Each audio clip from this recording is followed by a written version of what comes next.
All right, so ever feel like you're speaking a totally different language than your boss? Oh, yeah. Like you're giving this big presentation and they just stare at you blankly. Mm-hmm. Well, you're not alone. That's why on today's deep dive, we're really getting into this book, Surrounded by Bad Bosses. Okay. We've got some excerpts ready to go to help us kind of decode their behavior, maybe predict their next move, and hopefully save you some stress along the way. You know, what I think is so interesting about this book is that it doesn't just give, kind of vague advice. Right. It actually gives you a framework to analyze those common but sometimes like frustrating boss types. Okay, I'm intrigued. A framework. So Yeah. what is it, like a personality quiz? What are we talking about here? It's a color-coded personality model. Okay. So you can, figure out your boss's color and then tweak how you communicate with them. Oh, that's kind of brilliant. I'm Yeah. already thinking about all my past bosses trying to figure out their colors. Yeah. But what if my boss is like a whole rainbow? Great. Good question. You know, The book actually, it emphasizes that people are rarely just one color. okay, We're all a blend. okay. Even the author, he describes his own personality blend, and it's red and blue with a touch of yellow and absolutely no green. Oh, wow. Okay, no green. All right. So before we get into those colors and what they mean and maybe figure out what your color is, Okay. let's talk about why some bosses are just, well, they drive us up the wall. Mm-hmm. The book highlights a few key reasons, right? Yeah, absolutely. And the first one might surprise you. Okay. It's simply that a lot of bosses are terrible communicators. Oh, tell me about it. Like, they might be rock stars in their area of expertise, but when it comes to leading a team, nothing.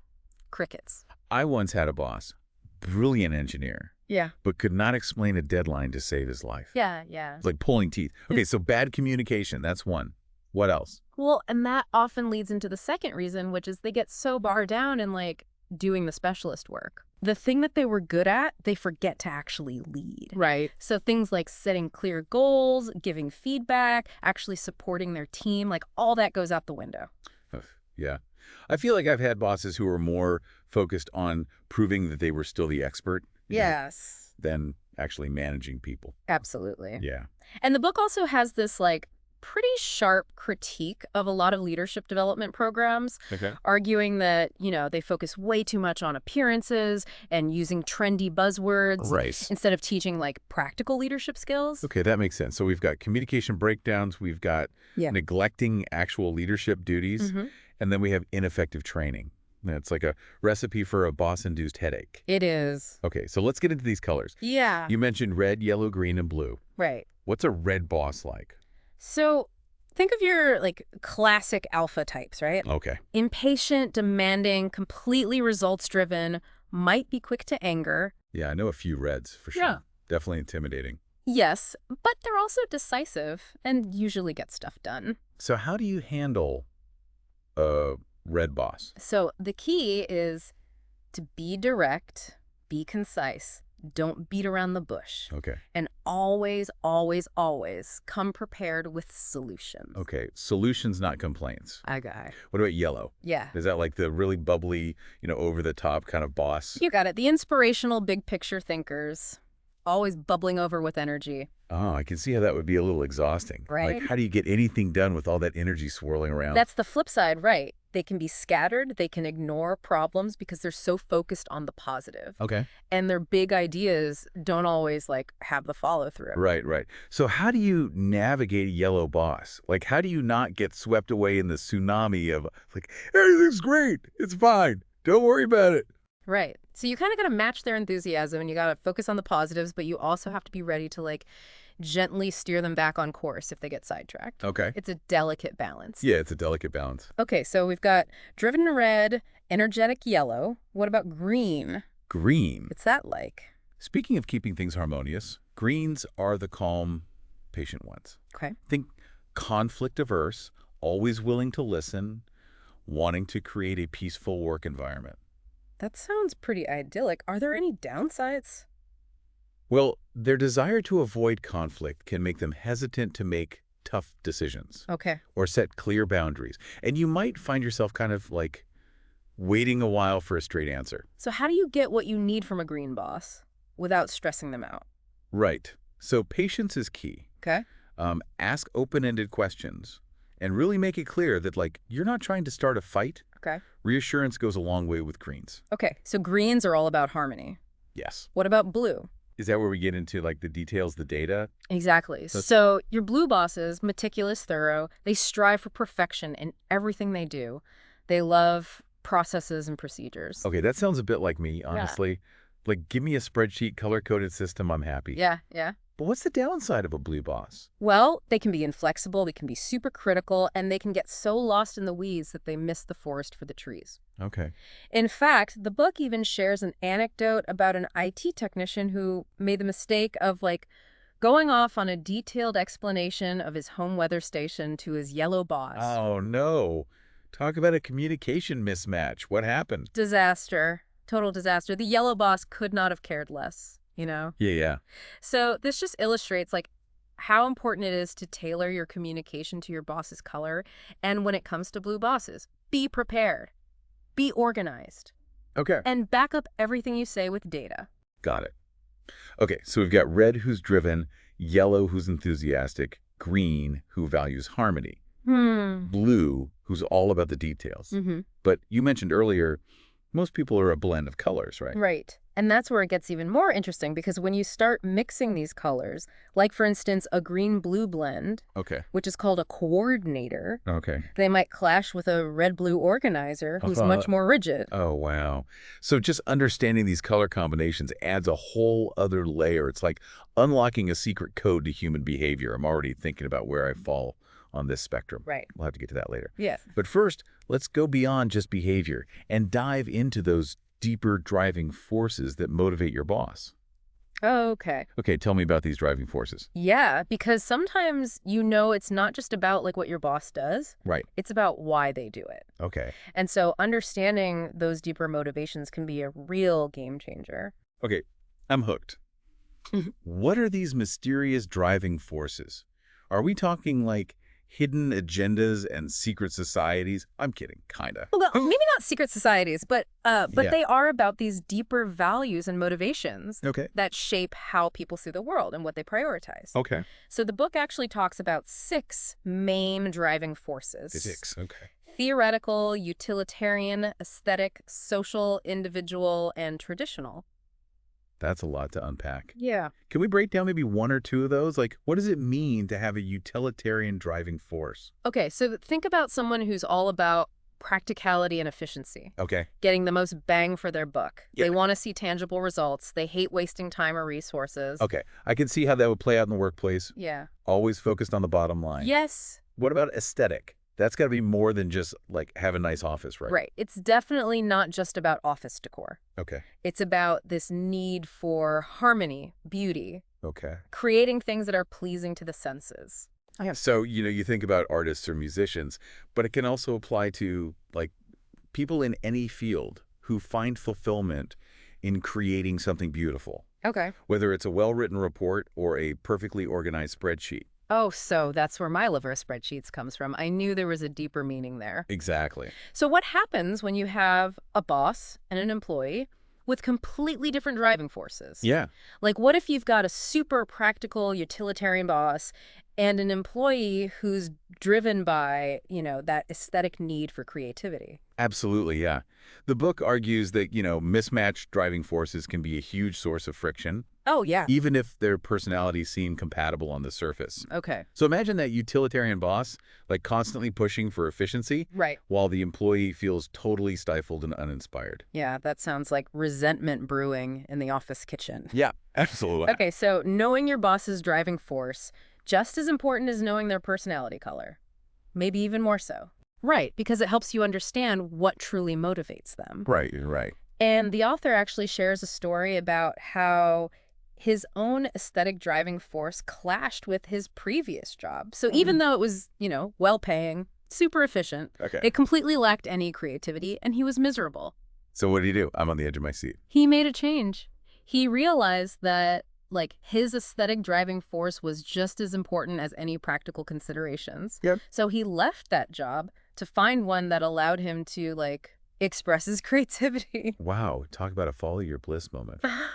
It's a good reminder that sometimes we have to make those tough choices to find work that truly aligns with our values. Yes, Okay, I'm like mentally reevaluating my career path right now. I know. We all are. But before I quit my job and run off to join the circus, you mentioned something earlier about a new job roller coaster. What's Yes. that all about? So it's this idea that our confidence and our motivation like naturally goes through these ups and downs when we start a new job. And the book breaks it down into 4 phases. Okay, hit me with those phases. I'm ready for the ride. Just please tell me there's no loop-de-loops. No loop-de-loops, I promise. Okay, so phase 1 is all about high will, low skill. Okay. This is the overconfident beginner, Okay. full of enthusiasm, ready to take on the world, Yes. but maybe lacking the experience or the knowledge to actually do the job effectively. Oh, I know that phase well. Yeah. It's like the honeymoon period where everything is exciting and you think you can conquer anything. Yeah, and then reality sets in. Yes. And that's where phase 2 comes in. Okay. Low will, low skill. Oh, no. Yeah. This is when the disillusionment sets in. You Right. start making mistakes, you're feeling overwhelmed, Yeah. your confidence takes a nosedive. The book calls this a key stress phase. Ugh, that feeling of being in over your head. I remember starting a new job. It was a social media marketing job, and I thought I knew everything. Uh-huh. And then I had to actually create a campaign from scratch. Yeah. And it was a disaster. Like, my confidence was shattered. I was ready to crawl under my desk and never come out. Right, so relatable. Yeah. We've all been there. But the key is to push through it, right? Right. Don't get stuck in that slump. So phase 3 is where things start to look up. Okay. It's low will, high skill. Okay. So you've gained experience, you've learned the ropes, but you're still maybe lacking the confidence to really own your expertise. It's like you're just waiting for someone to give you permission to shine. Yes, exactly. But you've got the skills. You just need, like, that little boost. And that boost comes in phase 4, Okay. which is high will, high skill. Okay. This is where you've mastered the skills and regained your confidence and motivation. Oh, that's the sweet spot. You're in the zone. Okay, so knowing these phases is so helpful. Yeah. It kind of takes the pressure off a little bit, right? Yeah, absolutely. Okay, so back to bosses. We've talked about personality types. We've talked about driving forces.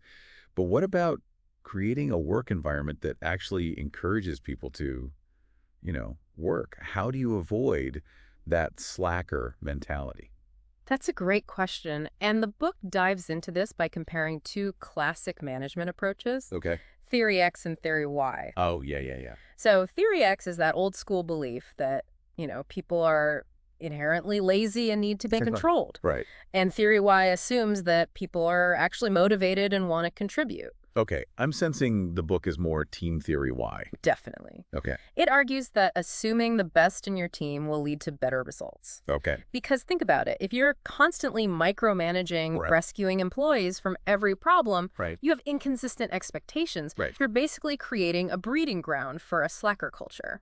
That makes a lot of sense because I actually had a boss who was a total micromanager, and it was suffocating. Yeah. It made me feel like he didn't trust me to do my job. And honestly, it made me way less motivated to, go above and beyond. Yeah, that's a perfect example of, how the Theory X approach can backfire. Totally.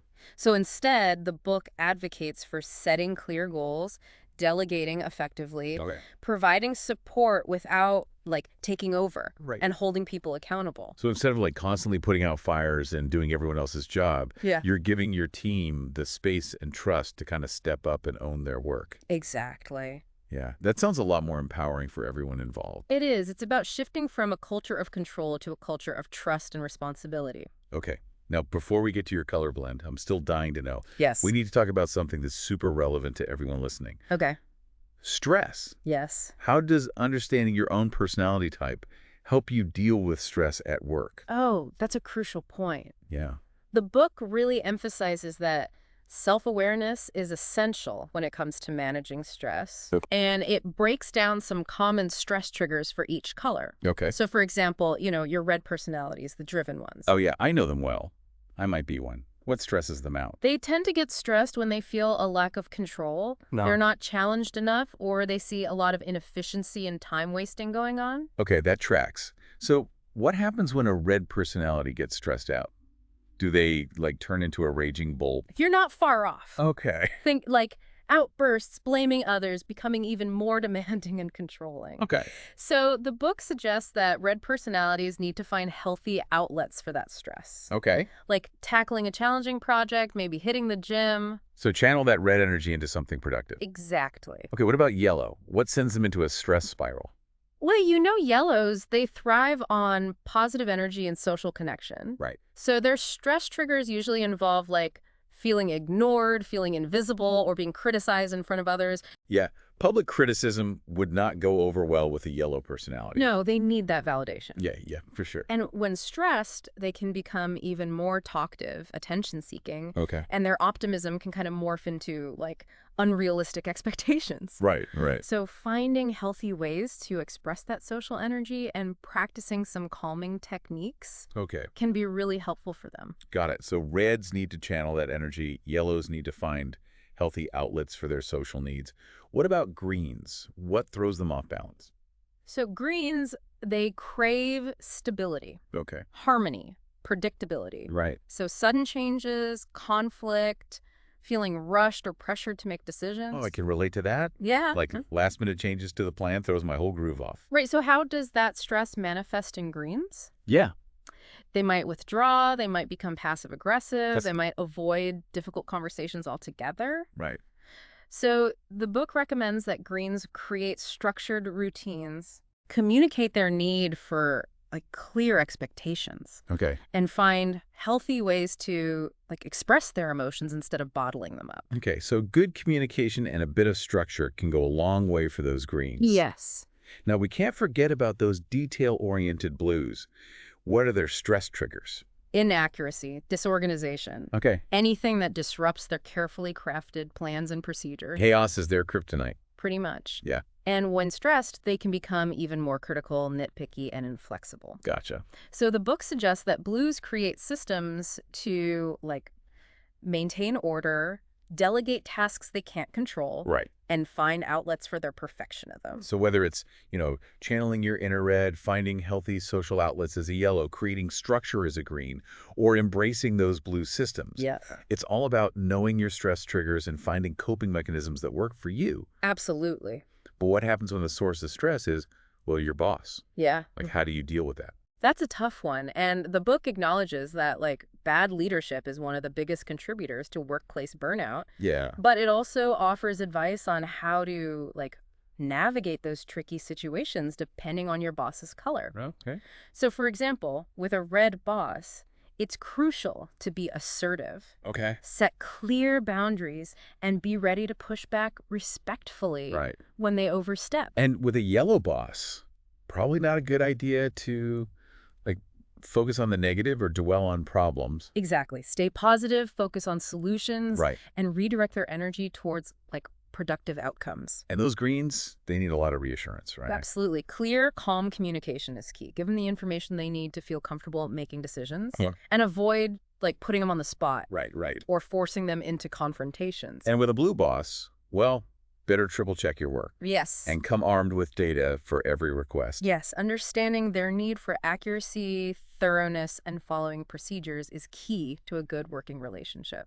Okay, so we've covered a lot of ground here, but we're not quite done yet. Right. Remember the author's own personality profile? Yes. We're dying to know. I know. He revealed his DISC profile, and it actually explains a lot about his approach to this whole topic. Yeah. So, spill the beans. Mm-hmm. What's his secret color combo?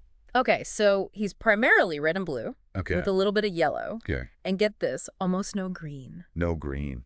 That's really interesting. It actually makes a lot of sense considering his writing style. Yeah. It's very direct, factual, focused on getting things done. Exactly. It's like his personality is woven right into the book. Right. He even admits that, like, his lack of green makes it tough for him to, like, really get those people Okay. who need a more nurturing, supportive leadership style. That's some serious self-awareness. Not many people would be so open about their, weaknesses. I know, right? Yeah. And he goes even deeper. Okay. He talks about his own driving forces, which are mainly utilitarian and aesthetic. Okay, now those are ringing a bell. Remind me what those are again. Okay, so utilitarian is all about efficiency, getting the most value out of things, Right. being practical, that kind of thing. Okay. And aesthetic is about the need for beauty, harmony, creating things that are pleasing to the senses. That's a pretty fascinating combo. I wouldn't have guessed that those two go together. So how does that, like, play out in his work life? Well, the utilitarian side makes him, a total results-oriented guy. Okay. Super focused on productivity, hates wasting time, probably gets frustrated with people who aren't as efficient. That sounds a bit intense, but then there's the aesthetic side. Yeah, So yeah. it's like this inner battle between getting things done and making them beautiful. You got it. And he actually shares a story about, you know, being totally miserable in a job that was like super efficient, well-paying, Okay. but completely lacked any creativity. Oh, man. It was killing his soul. Yeah, I've been there. It's like trading your happiness for a paycheck. Right. So what did he do? Did he stick it out? Nope. He took a leap of faith. Good for him. He realized that his aesthetic drive was just as important as the utilitarian one, so he left that job to find something that let him be creative. That's a great lesson for all of us. Mm-hmm. Sometimes you got to prioritize what truly fulfills you, even if it means, like, making a change. Absolutely.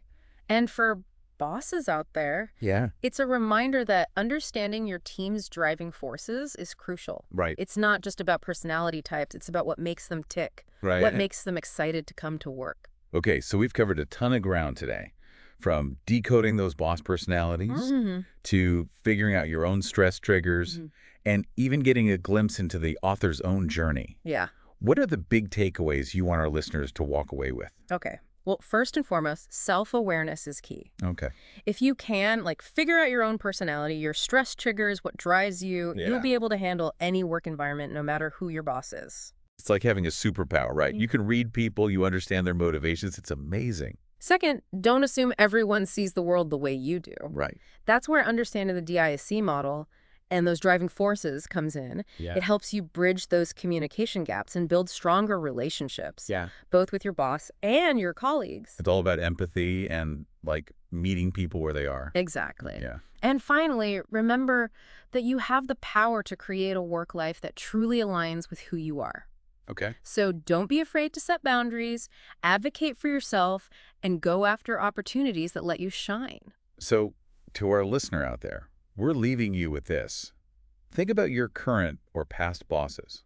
Were they in the job for the right reasons? Yeah, good question. And how can you use what we've talked about today to make your own work life better, no matter what color your boss happens to be? Keep exploring these ideas and don't be afraid to share your own experiences. Decoding human behavior is an ongoing journey, and the more we understand ourselves and each other, Right. the better we'll be able to navigate this crazy thing called work.